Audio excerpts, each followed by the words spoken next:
Hello everyone, in this video I'm going to explain the topic Candor. Candor, also known as HTCondor, is an open source project at the University of Wisconsin's Computer Science Department. What Candor does is it groups computers into flocks or clusters. When you submit a job to Candor, it finds an available computer in the flock to run our job. Thus, we don't need to try to identify which computers are busy and which are not.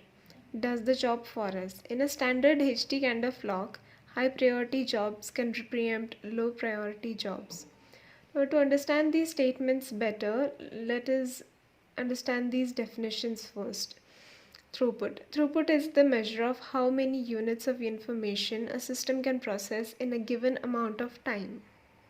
There are two types of computing environments.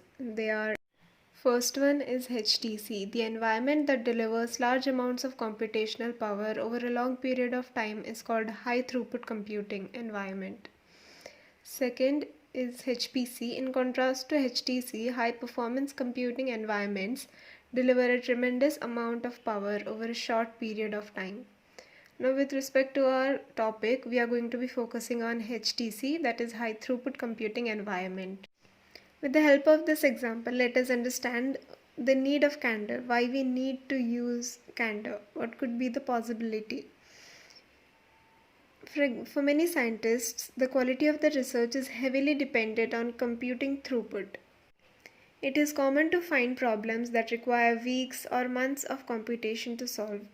So in such a condition, they would need a high throughput computing environment. They are interested in how many jobs they can complete over a long period of time.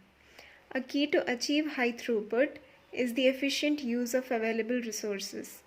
Earlier, the scientific community relied on large mainframe computers to do the computational work. There would be only one such computer in the entire institution, and all the scientists would be sharing the same mainframe computer. While this environment was very efficient, the mainframe being busy nearly all the time, it was inconvenient for the users. As computers became smaller, faster, and less expensive, scientists moved away from mainframes and purchased PCs or workstations. Now they could afford a computing resource that was available whenever they wanted it. The resource might be slower than the mainframe, but it provided exclusive access. Now, instead of one large computer for an institution, there are many workstations. Each workstation is owned by its user. This is a distributed ownership. While distributed ownership is a more convenient way for the users, it is also less efficient. Machines sit idle for long periods of time, often while the users are busy doing other things.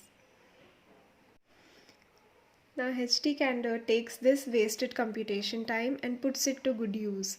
The situation today matches that of yesterday with the addition of clusters in the list of resources. These machines are often dedicated to tasks. HTCondor manages a cluster's effort efficiently as well as handling other resources. To achieve the highest throughput, HTCondor provides two important functions. First, it makes available resources more efficient by putting idle machines to work.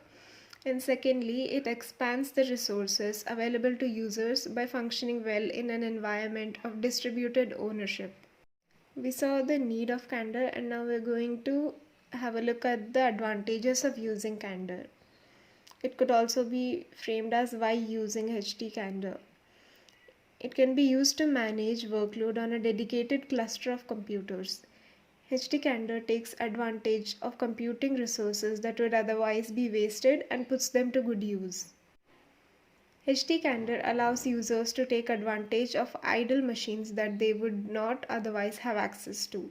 Another important concept in HTCondor is a checkpoint.